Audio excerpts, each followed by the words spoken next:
guys, my name is Sydney and welcome back to my channel. So in today's video, I'm going to be reviewing Mondo Surf and Lifestyle Village in Canggu, Bali. I actually stayed at this surf camp twice because I enjoyed it that much. If you haven't seen my Kima surf camp review or my Rapture surf camp review, I'll definitely link that down below if you're thinking about staying at either one of those camps while you're in Bali.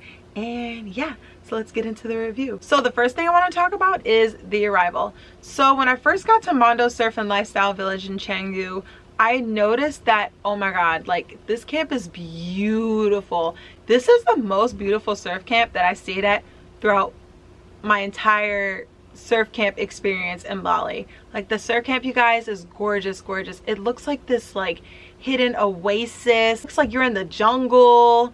And like they have all like these little like camp houses and like the pool, yoga area. Oh my god, you guys, like this camp was gorgeous. The manager that I met the first time and the manager that I met the second time were both really nice. They were super welcoming and friendly.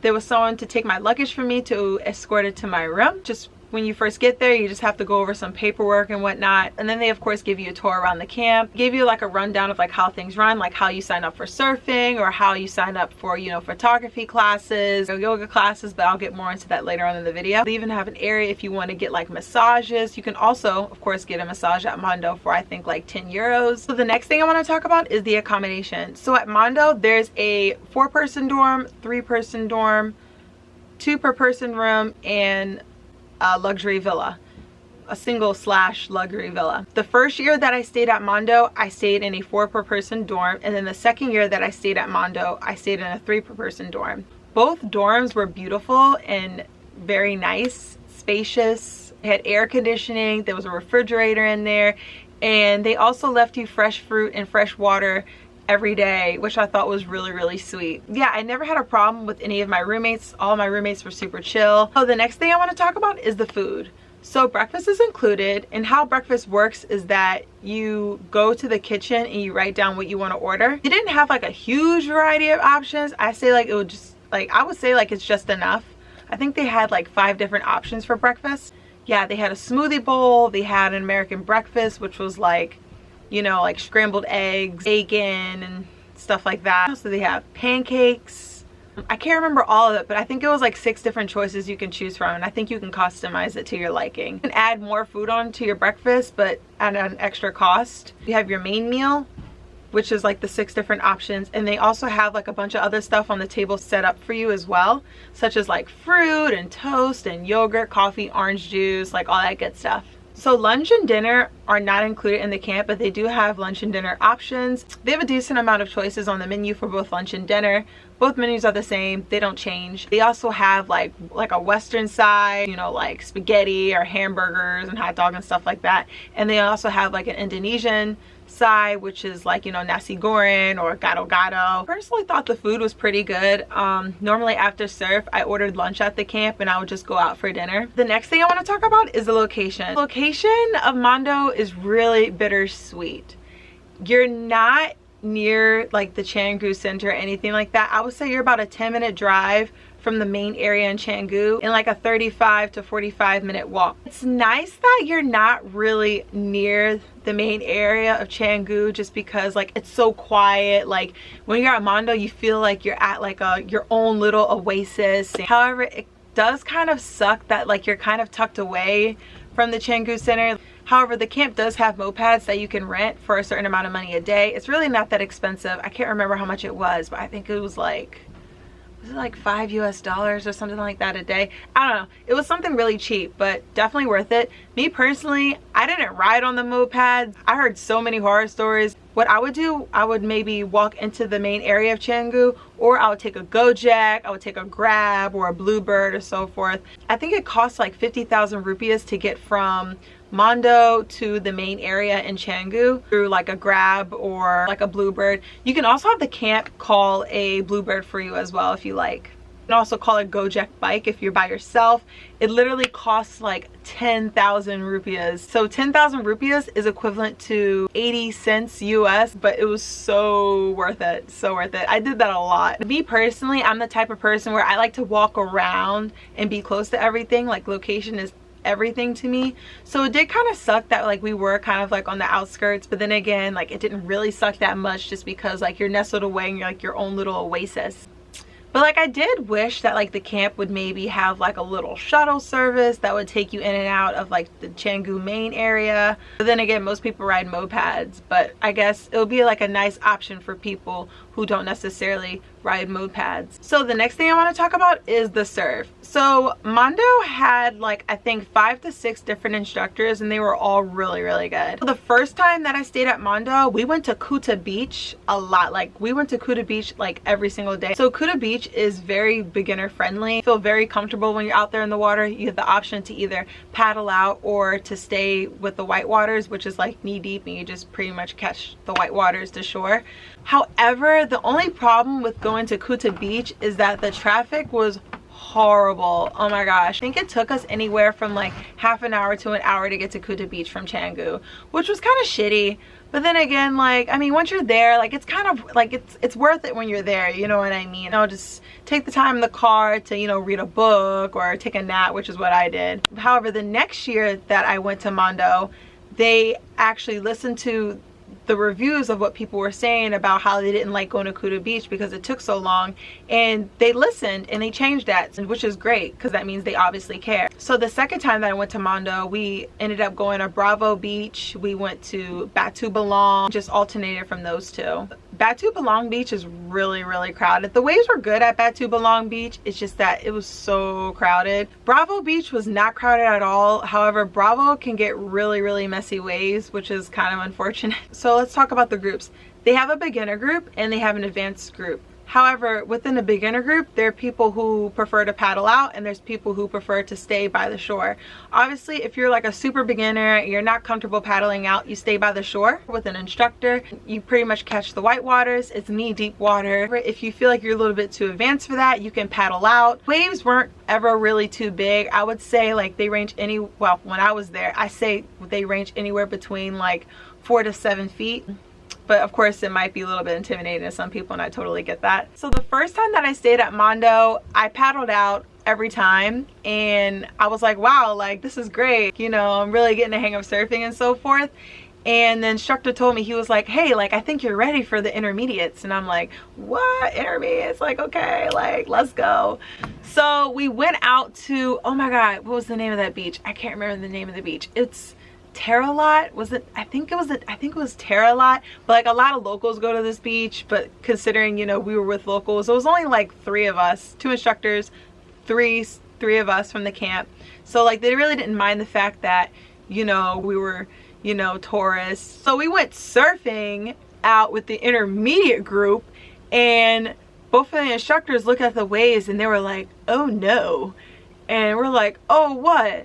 They're like, the waves are a little larger and faster than we anticipated, but you guys will be fine, like it's just water. And I'm just like, oh god, I'm gonna die. I paddled out and of course I got nervous. Like these waves, you guys, were huge. These waves were so freaking big. Yeah, I was like, these waves were like 8 to 9 feet and it terrified me. I'm just like, oh my god, like I can't do this. Like this is no, this isn't just water, like I'm gonna get crushed, like no way. So I did panic, and the sets were really fast that day, and I got scared. I'm like, oh my god, like what if I get caught on the inside, and you know, during a set and these huge waves just keep pounding me. So I think I was out in the water that day for literally like 15 minutes. But during those 15 minutes, I was literally just chilling on the outside, like crying, saying like, oh my god, I can't do this. So I paddled in. The photographer and the videographer, which is another cool thing too, is Mondo actually records you guys surfing and then they do video analysis at the end of the day. I think they did video analysis every Wednesday and Monday. So I went up to the guy who was recording us, and then he was like, oh, it was too intense for you, huh? And I was like, yeah, like, you know, it was way too intense for me. And then I was like, oh, like, why aren't you out there surfing? He goes, oh no, like those waves are way too big for me. And I'm like, bruh, you're a local and you literally surf like every other day, and you telling me that these waves are too much for you and they're gonna throw my ass out there? If he's not willing to go out, like if a local is not willing to go out, then why is my ass out there? And then come to find out, there was a hammerhead shark out there too. The instructor was like, oh, did you guys see that hammerhead? And I was like a hammerhead shark? They're like, yeah. It was like, they were like, yeah, hammerhead shark. Friendly, he won't bother you. And I'm just like, okay.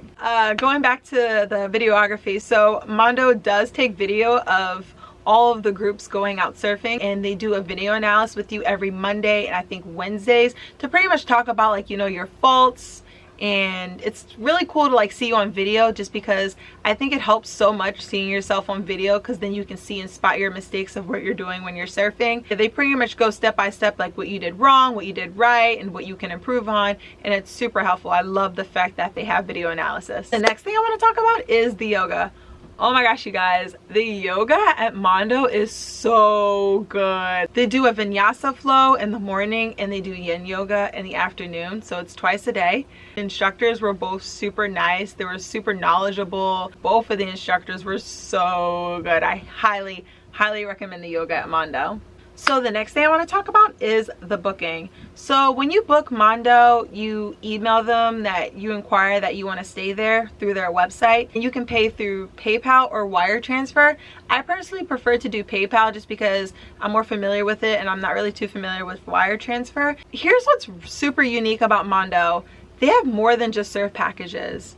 Like, you don't have to be a surfer to stay at Mondo. They have surf packages, they have photography packages where you can go out and take pictures and stuff like that, and you have an instructor that goes out with you. They also have aerial yoga packages. Obviously the yoga itself at the camp is free, but aerial yoga and all that fancy stuff is at an extra cost, or obviously if you book the package. They have a martial arts packages where they have like kickboxing. Yeah, they have like a huge variety of stuff. Like, you don't have to be a surfer to stay at this camp, because you can book one of these other packages. And let's say, for example, you know, me, I booked a surf camp package, but I want to take an aerial yoga class. You can definitely do that at an additional cost. Like, I love the fact that there was so much variety in terms of, like, you know, activities and things to do besides surfing. Because, you know, it's just different. Like, there's so many surf camps, and I feel like the fact that Mondo have all these other activities within the camp really sets them apart from the competition.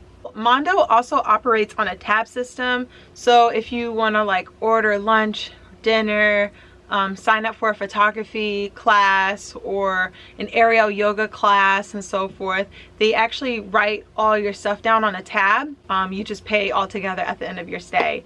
You can pay with credit card or cash. Super convenient that they have a credit card system, because not a lot of camps that I stayed at had a credit card system, so that was nice. So you don't have to use up all your rupees or get like a whole bunch of rupees out of the ATM. So it was nice that they have that. So the next thing I want to talk about is the people. So the people at Mondo were super nice. All of the instructors were really nice. The people who worked there, the manager, both managers that I met on my first day and my second stay were both super friendly and approachable. So the first time that I stayed at Mondo, the camp was booked out. I think it was like more than like 20 something people staying there. It was so funny because I ran into 5 different people from New York, and like they weren't even together. Like, we all came separate and we were all from New York. So like I thought that was really funny. You don't really run into like a lot of people from the States when you're in Bali. The first time that I stayed in Mondo, I got pretty lucky. Like, a really good group of people stayed there. Like, everyone was so cool. Like, everyone got along. We all went out for, you know, dinner every night, or we would go out. Really cool. It was definitely more of like a family the first time that I stayed at Mondo, and I love that. The second time that I stayed at Mondo, it wasn't a lot of people. It was maybe me and like 5 other people. Like, the camp was so quiet. It was super quiet, which is fine. Like, you know, I didn't really mind it. I had a roommate my first 2 nights, and I ended up staying alone throughout the remainder of my stay. I mean, which was fine. I mean, it would have been nice to like met like different people and everything like that, but then again, like, I'm kind of introverted and I don't necessarily mind being by myself, so that's cool. But they do at Mondo do barbecues every Saturday night. I think the barbecue was like $10 US or something like that. But we did the barbecue my first time that I stayed at Mondo, and they made this huge feast for you. Like, Oh my god, they had so much food and they had music and the instructors would play on the guitar and you just like hang out and chill out. It was so much fun. It just kind of sucked that like we didn't have enough people to do the barbecue the second time when I stayed at Mondo, but but at least I got to enjoy it the first time. So Mondo also organizes camp outings as well. Like for example, like on Wednesdays, which is Dirty Old Wednesdays at Old Man's Bar in Canggu, try to organize like everybody to come out on Wednesday, or like on Tuesday, like we would all go to De Seuss for tacos and tattoos. They really tried to like organize outings so that way we can kind of bond together as a camp, which was pretty cool. Overall, would I recommend Mondo Surf and Lifestyle Village in Canggu? Absolutely. Oh my gosh, this camp is so good. Like I love Mondo Surf and Lifestyle Village. I plan on going back my third time in Bali to Mondo Surf and Lifestyle Village for at least a week. I just wish that it was just closer to the Canggu main area. If this camp was more walking distance within like the Canggu main area, this camp would be absolutely perfect. And that's kind of like the only downside just for me personally. Like I mean, of course, like some people don't mind. Yeah, this camp is really great. The staff is super friendly, the managers are super friendly, the instructors are knowledgeable and they'll help you improve your surf. Video analysis is like clutch because you can see your mistakes and see what you can improve on. The food is good. I highly recommend this camp to intermediates and beginner surfers of all levels because they'll take care of you. I trust that they will take care of you like they took care of me twice. The second time did not disappoint me. Yeah, I guess that concludes my Mondo review. If you like this video, please don't forget to give it a thumbs up and subscribe. Thank you so much for watching and I'll see you guys next time. See you guys.